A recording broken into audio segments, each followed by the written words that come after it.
Primeiramente, desejando a todos um feliz ano novo, por uma questão de ética social e não de concordar, que eu não concordo com esse negócio de ano novo, mas enfim.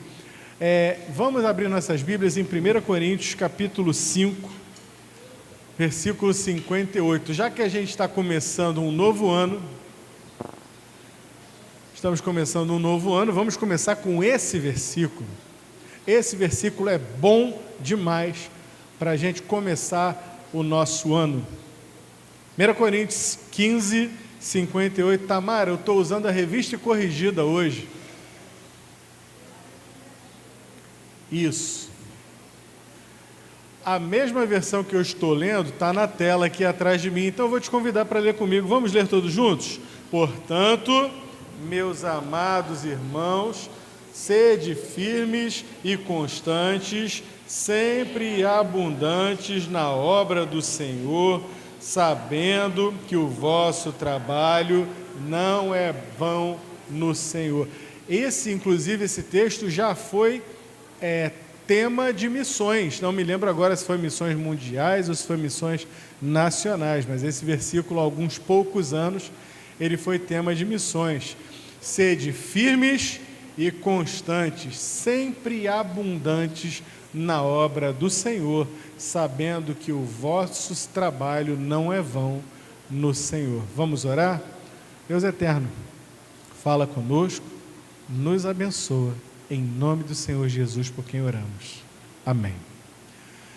Meus irmãos, os irmãos sabem que ao longo desse último ano aí, eu perdi mais de 20 quilos, já recuperei alguma coisinha, agora no final do ano baguncei o coreto mesmo, mas agora já estou voltando ao normal.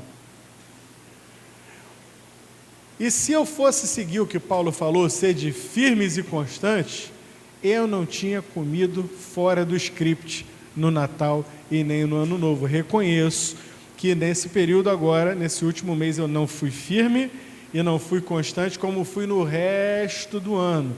Não fui vigilante. Aliás, tem uma turma aí que se chama Vigilantes do Peso. Vocês conhecem, né? É exatamente isso. O sujeito ele tem que ser vigilante. É para ser firme, é para ser constante.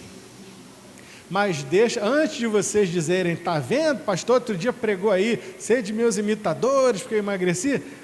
Vem comigo. Ontem, sábado, acordei às 5 horas da manhã, prontinho. Falei, o que eu vou fazer 5 horas da manhã de sábado? Quer saber?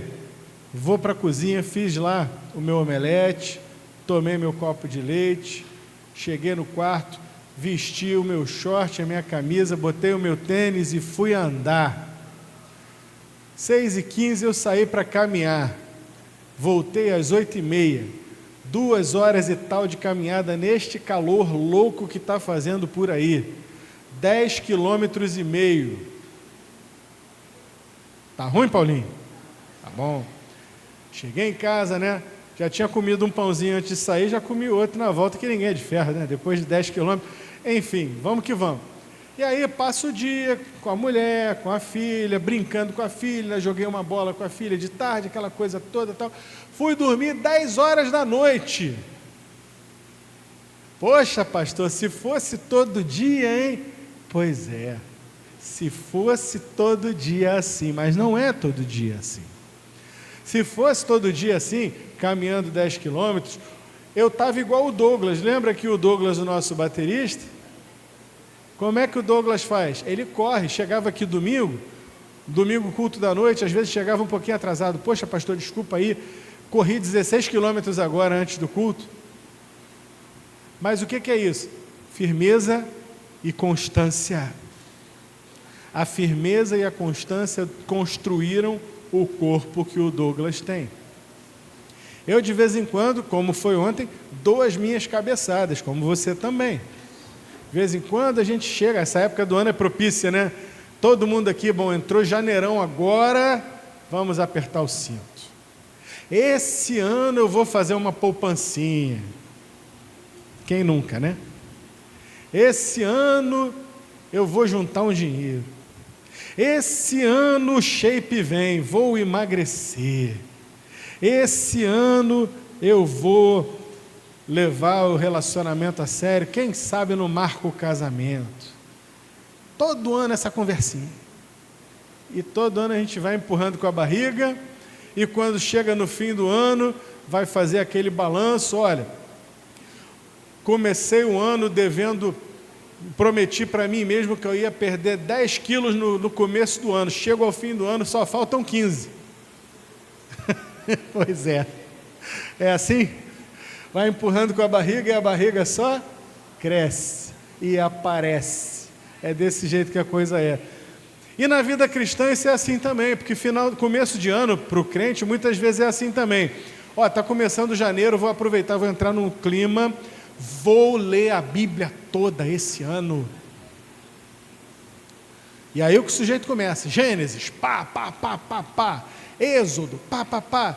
Levítico, o pé já tira do acelerador um pouco, Levítico é um pouco agridoce, né, irmã Regina? Já é um pouco... Números, então, o sujeito já começa a suar frio, meu Deus, números. Quando ele chega em Deuteronômio, dá para retomar. Agora, quando vai para Crônicas, aí o couro come, né? Lá na frente chega o livro de Crônicas. Vou ler, então não vou ler o Velho Testamento. O Velho Testamento é muito complicado. Eu vou ler o Novo Testamento. Esse ano eu vou começar pelo Novo Testamento e eu vou chegar no fim da Bíblia. Ótimo, vai lá. Mateus capítulo 1, versículo 1. Essas são as gerações de Jesus Cristo. Fulano, José, filho de fulano, filho de Beltrano, filho de Cicrano, esse aqui é o capítulo inteiro de genealogia. Já dormiu, já roncou, só no primeiro capítulo. Por isso a gente tem que ser firme e constante. Passa pelas dificuldades. Há algumas dificuldades na leitura bíblica? Claro que há. Mas havia um grande evangelista chamado Moody. Moody falou o seguinte, o curioso é que Moody, em inglês, significa pessoa dada a temperamento. A pessoa que está no temperamento, pode ter um temperamento meio assim, meio assado, meio bom hoje, meio ruim amanhã. O significado do sobrenome do homem é esse. Mas Moody dizia, olha, ler a Bíblia é como comer peixe. Se o peixe tem espinhas, você se alimenta da carne e joga as espinhas para o lado. Então eu quero te incentivar esse ano a ser firme e constante na leitura da Bíblia, porque se você não é um leitor da Bíblia, você não pode ser um praticante, você não pode praticar o que você não conhece. Só pode praticar quem conhece. E o que é que o Senhor Jesus falou? Aqui a coisa vai ficar profunda agora. Qual foi a palavra que o Senhor Jesus falou? Aquele que tem os meus mandamentos, ou seja, o que conhece, e os guarda. Então você tem que conhecer e guardar. Você não pode guardar sem conhecer. Esse é o que me ama. Dizer que ama a Jesus sem conhecer a palavra dele e sem guardar, você não está enganando Jesus, você só está enganando uma pessoa, você mesmo. Tanto assim o é, que ele vai dizer, naquele grande dia, quando o Senhor vier, vai ter gente que vai dizer assim, Senhor, mas em teu nome fizemos milagres, expulsamos demônios. E eu vos direi abertamente, nunca vos conheci. Por quê? Porque não conhecem os mandamentos e os guardam. Primeiro conselho sobre firmeza e constância deste ano não vai ser sobre exercício, embora eu tenha contado essa história do meu dia de ontem, mas vai ser sobre a vida espiritual. Leia a sua Bíblia. Não tem motivo para você não ler a Bíblia. Primeiro, porque ela está disponível. Todo mundo aqui tem uma em casa, e se não tiver, fala comigo que eu dou. Eu tenho Bíblias aqui, eu tenho uma caixa de Bíblia aqui para dar. Já começa daí, tá bom? Segundo, ela está disponível, primeiro ponto.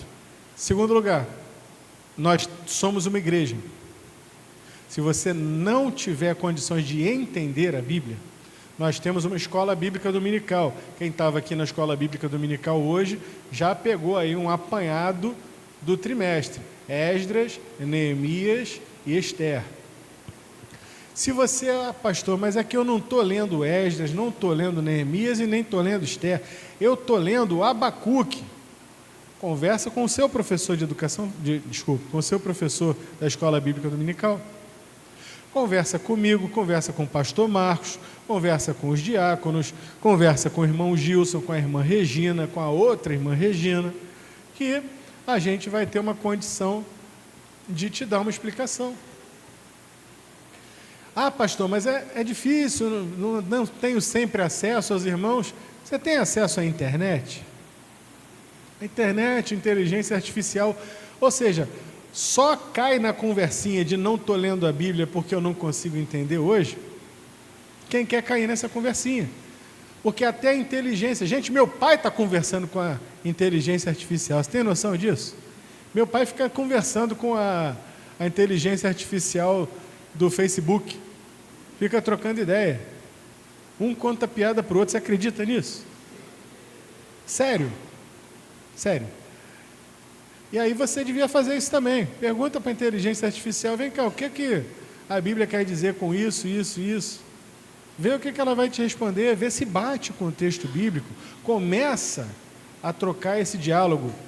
E se bater alguma dúvida, se algo não tiver muito condizente, fala comigo, fala com algum outro pastor da nossa igreja. Tem o pastor Eimaldo, tem o pastor Marcos, tem o Gilson, que já está com o pé na porta, tem os irmãos diáconos, tem a Regina, que é formada também no seminário. Conversa com os professores de educação, educação cristã não, da EBD, da Escola Bíblica Dominical.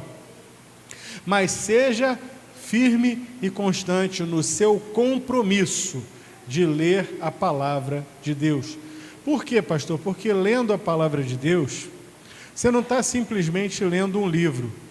O autor do livro está contigo. O Espírito Santo está com você. Ele é o autor do livro, foi o Espírito Santo que inspirou a palavra de Deus. Quando lemos este livro, o autor está com a gente explicando. Os irmãos creem nisto? Devemos ler a palavra. Cada vez que lemos a palavra, nós entendemos algo que nós não entendíamos antes. E como tem coisa na Bíblia que eu não entendo? Como tem? Semana passada, num tom de brincadeira, porém numa grande verdade, eu falei para vocês uma dessas coisas. Como é que pode Sara, com 99 anos, estar sendo desejada pelo rei Abimeleque? Não sei, só sei que foi assim. Não entendo. Mas tem outras coisas que a gente pode compreender, que a Bíblia vai nos explicar. É preciso ler, é preciso buscar compreensão, porque na leitura da Bíblia, sabe o que acontece? A gente começa a conhecer o caráter de Deus. Na leitura da Bíblia, a gente começa a entender quem é Deus, qual é o seu propósito, qual é a sua vontade, qual é o seu desígnio, qual é o seu desejo, e como é o seu amor e qual é o seu caráter. Tudo que existe, tem gente aí que vende muito a tal da teologia. Teologia é uma ciência maravilhosa, porém a teologia é uma ciência humana. Há controvérsias na teologia, há teologias que se confrontam, há pontos na teologia que se confrontam, ainda que todas elas venham da Bíblia. Então, entre teologia propriamente dita e a Bíblia, eu te falo como teu pastor, vai na Bíblia. A Bíblia é o compêndio de teologia. É da Bíblia que você vai extrair aquilo que você vai precisar se alimentar no dia a dia.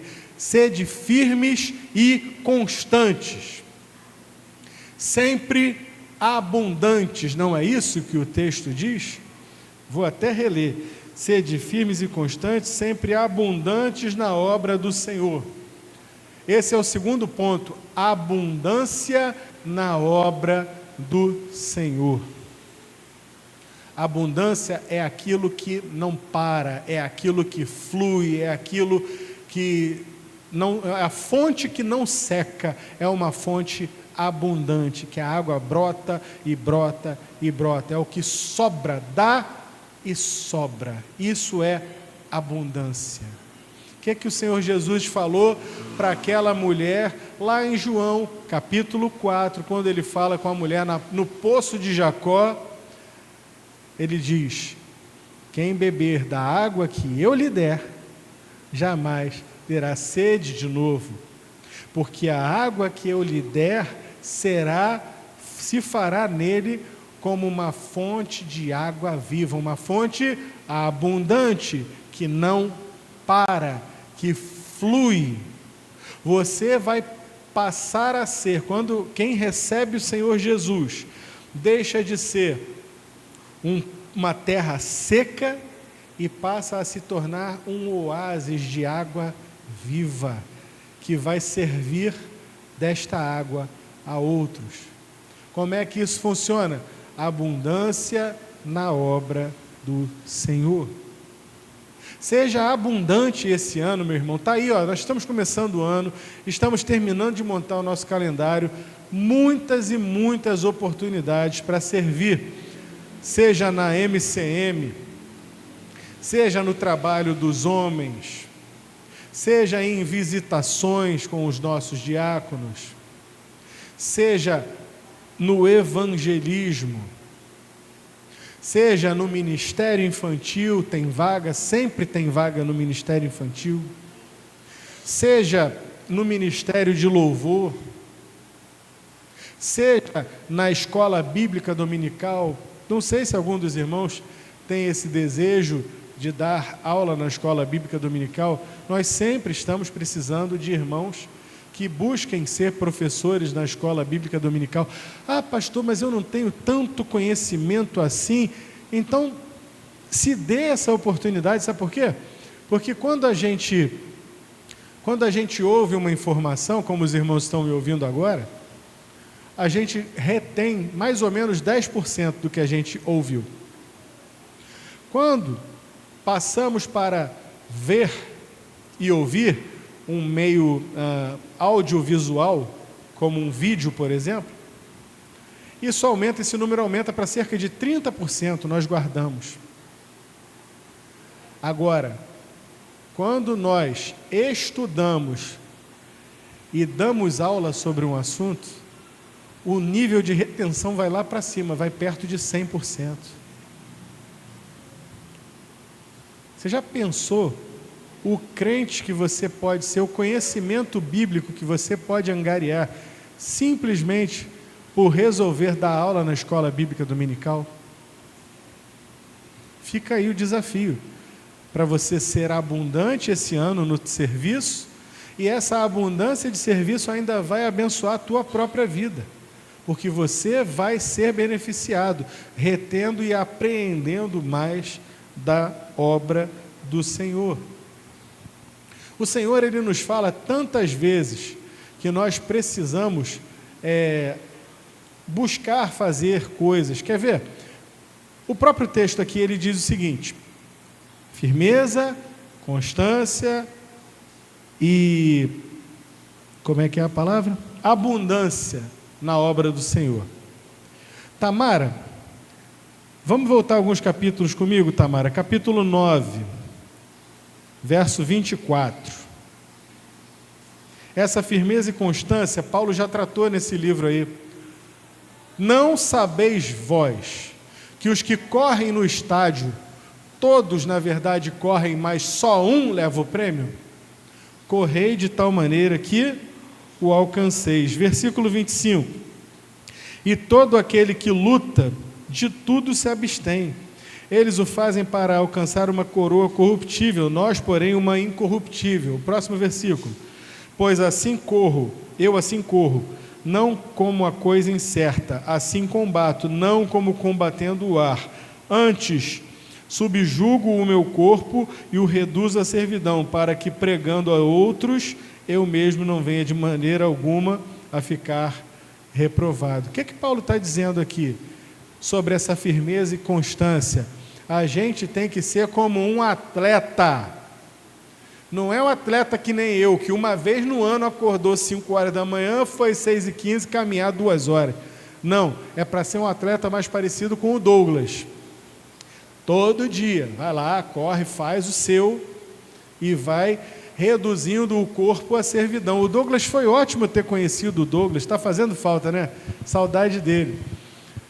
Mas o Douglas, quando a gente conheceu o Douglas, ele começou a correr, corria 5 quilômetros, depois corria 10, corria 15, 16, e dizia, eu quero correr uma maratona. Falei, rapaz, tu vai correr a meia maratona, nem maratona, meia maratona, 21 quilômetros. Poxa, pastor, não consigo passar, cheguei 16. Eu falei, eu aqui nos meus pensamentos, 16, quem me dera. Aliás, como diz a música, Deus me livre, mas quem me dera. 16 quilômetros. Eu, caramba, o cara correu 16 quilômetros, está achando ruim. Mas por quê? Porque o objetivo dele não eram 16, era 21.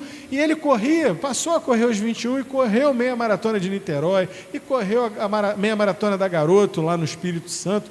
O homem está voando. Por quê? Foi firme e foi constante, foi se tornando um atleta. O cristão, Paulo está dizendo, a prática dele, da firmeza, da constância, como se fosse um atleta. Outra comparação que ele vai fazer, Tamara, vai comigo, por favor, está em 2 Timóteo, capítulo 2. Marquei aqui. Nem marquei, na verdade, vou ler contigo. 2 Timóteo, capítulo 2, verso 3, 4 e 5. Já falou do atleta, mas agora ele vai falar do soldado. Olha o que Paulo vai dizer para Timóteo: sofre, pois, comigo as aflições, como bom soldado de Jesus Cristo. Ninguém que milita, daí vem a palavra militar, lutar, né, fazer a guerra. Ninguém que milita, o militar, ele não se embaraça com o negócio desta vida, a fim de agradar aquele que o alistou para a guerra. Ou seja, a vida civil, particular, privada dele é privada. E a coisa é tão séria. Temos algum militar aqui hoje? Cristiano não está. Tem o pastor Marcos. Pastor Marcos, eu não sei se na polícia militar é assim, mas nas forças armadas, o sujeito até para casar ele precisa pedir permissão ao comando. Na PM é assim também? Pois é. Tem que informar. Então, mas quando o sujeito, por exemplo, entra para a academia das agulhas negras, essa coisa, não tem que só informar, não, ele tem que pedir autorização.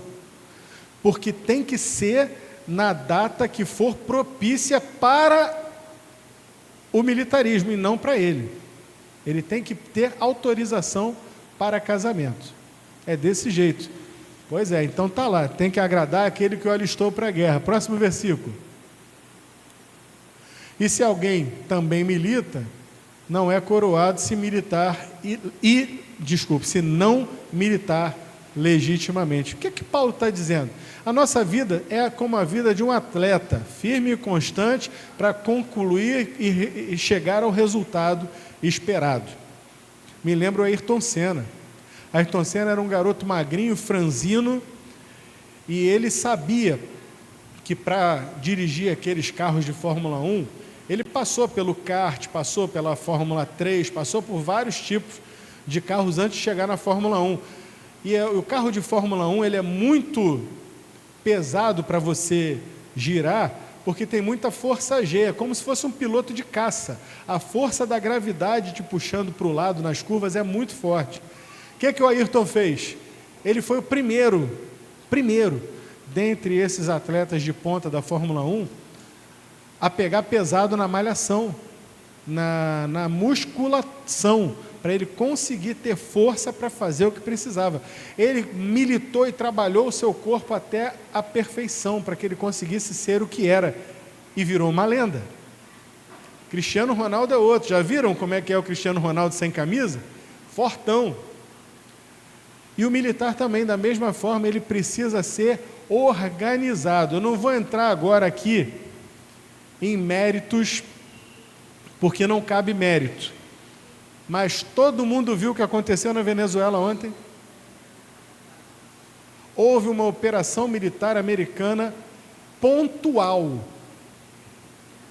Quanto planejamento teve, quanta organização teve para que aquela extração do Maduro acontecesse ontem na Venezuela? Teve um trabalho coordenado de inteligência, de mapas, de organização, de planejamento. Você acha que entrou ali, chegou algum militar ali, covarde, frouxo, medroso? Quem entrou ali estava com a cabeça 100% focada.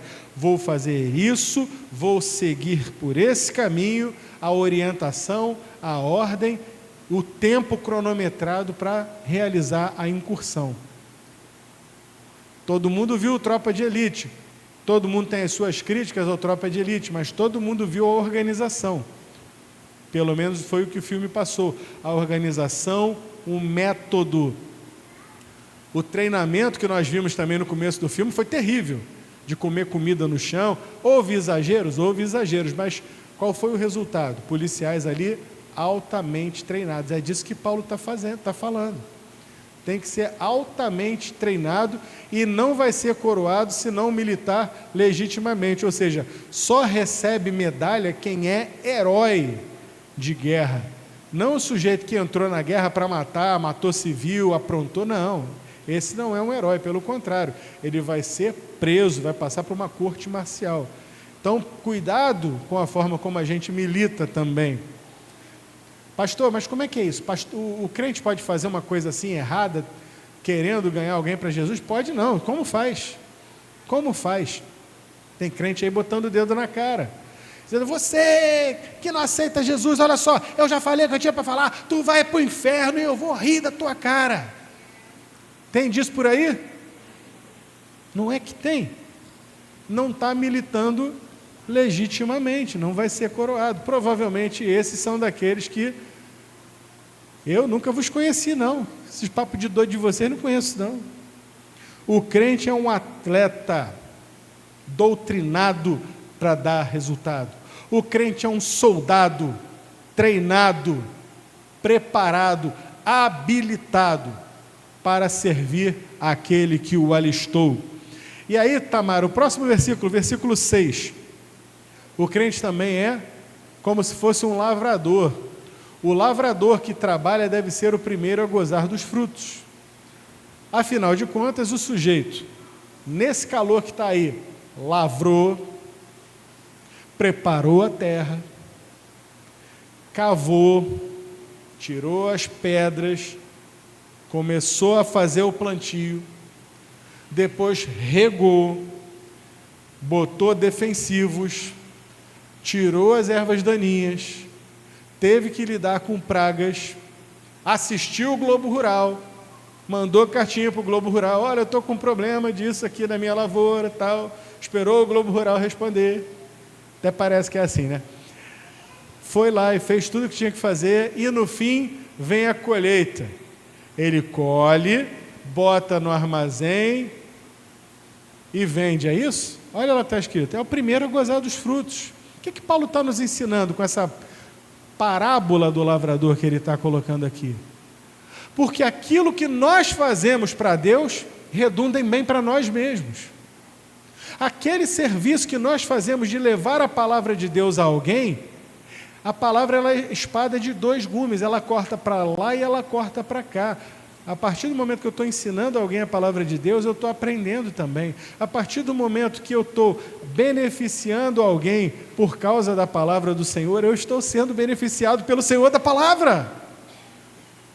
Meus irmãos, não tem porquê, em todos os ângulos que a gente olha o trabalho na casa de Deus, nós ganhamos. Como é que Paulo vai dizer mesmo? Fome, nudez, perigo, espada, mas em todas essas coisas somos mais do que vencedores por aquele que nos amou. Portanto, sejamos firmes e constantes. Aí a gente volta para o versículo original. Portanto, meus irmãos, sede firmes e constantes, sempre abundantes na obra do Senhor. Porque por causa de tudo isso que eu mostrei aqui, do soldado, tudo que eu mostrei aqui do lavrador, tudo que eu mostrei aqui do atleta, o nosso trabalho não é vão no Senhor. Nós recebemos graça sobre graça, nós recebemos bênção sobre bênção. Mas tem gente que fica acomodado, sentado na igreja, senta, esquenta banco, dá um polimento no banco, ajuda a Joana. Joana passa o óleo de peroba no banco e o irmão vem domingo e dá aquela polida. Não faz mais nada, só faz isso. Tem disso por aí? Tem. E o que acontece? Esse irmão que está polindo o banco, ajudando a irmã Joana, nem nisso ele está ajudando, porque ele não está querendo ajudar. Mas há um texto que eu vou encerrar com ele, que leva a coisa para um lado muito sério. O irmão que não é firme, não é constante, que não é prudente, que não abençoa, que não serve na casa de Deus, ele é chamado pelo Senhor Jesus de imprudente. Tamara, vai comigo, por favor, Lucas, capítulo 16, para a gente encerrar, versículo 8. A parábola do mordomo infiel. No final da parábola do mordomo infiel, o Senhor vai dizer o seguinte: e louvou aquele senhor o injusto mordomo por haver procedido prudentemente, porque os filhos deste mundo, essa versão pega leve, bota na ACF, corrigida fiel. Está na corrigida fiel? Então bota na revista atualizada.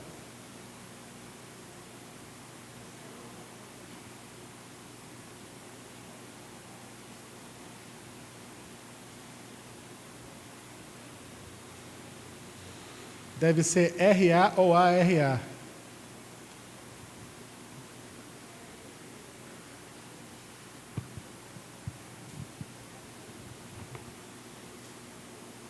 Não, essa é a Almeida 21. Não tem revista atualizada aí? Tudo bem. Vamos com esse mesmo. Por haver procedido prudentemente, porque os filhos deste mundo são mais prudentes na sua geração que os filhos da luz. Se eu não me engano, a revista atualizada vai dizer os filhos das trevas. Alguém aí tem essa versão? E diz, os filhos das trevas são mais prudentes que os filhos da luz? Infelizmente, muitas vezes nós vamos ver que os filhos desse mundo, os filhos das trevas, são mais prudentes na sua geração que os filhos da luz. Tamara, você tem a versão KJA, King James atualizada? Olha que legal essa versão. Os filhos desse mundo são mais sagazes entre si. Ao invés de prudentes, são mais sagazes entre si na conquista dos seus interesses do que os filhos da luz em meio à sua própria geração. Essa talvez seja a melhor, a mais explicada versão de todas, a King James atualizada. Porque ela explica de uma maneira muito clara. Os filhos desse mundo, eles são sagazes, eles jogam um xadrez para conseguir conquistar, eles passam por cima de quem precisar, eles fazem maracutaia para chegar aos seus objetivos. E os filhos da luz que deveriam estar trabalhando, ralando para chegar num objetivo que é muito superior, que é a vida eterna, que Paulo vai dizer, nós passamos por tudo isso hoje, Paulo vai dizer que a gente tem que ser firme, tem que ser constante, tem que ser prudente, tem que ser como lavrador, tem que ser como soldado, tem que ser como um atleta. Ao invés de a gente se ocupar de ser um atleta, um lavrador, um soldado de Cristo, a gente vê os filhos das trevas lutando pelas coisas desse mundo de maneira tão grave, trabalhando e fazendo tudo o que eles podem fazer para conquistar coisas que vão ficar aí, riquezas que vão perecer, onde o ladrão mina e a traça corrói. E nós deveríamos empreender o mesmo esforço, sendo firmes e constantes, sempre abundantes na obra do Senhor, para conquistar riquezas eternas. Fica essa palavra para essa manhã, para esse ano novo. Sede firmes e constantes, sempre abundantes, sabendo que no Senhor o nosso trabalho não é vão e que a gente vai conquistar não necessariamente riquezas terrenas, mas valores eternos. Senhor, que a Tua palavra tenha ficado clara para os meus irmãos, que nós possamos avançar, conquistar o reino de Deus, palmo a palmo. O reino já nos foi dado pelo Senhor, mas nós precisamos fazer esse reino avançar, para os corações daqueles que estão perdidos. Ajuda-nos a expandir as tendas da igreja do Senhor nesse mundo, a servir ao Senhor dessa maneira que nós aprendemos nessa manhã. Aproveitando que estamos, Senhor, no começo do ano, é um tempo que as pessoas estão mais abertas a produzir mudanças. Eu peço que o Teu Espírito faça a obra. Não depende de nós, não a nós, Senhor, mas ao Teu nome da glória. Em nome do Senhor Jesus, nós Te clamamos. Age em nós e por nosso intermédio, Senhor. Amém e amém. Nós vamos passar então à celebração da ceia do Senhor.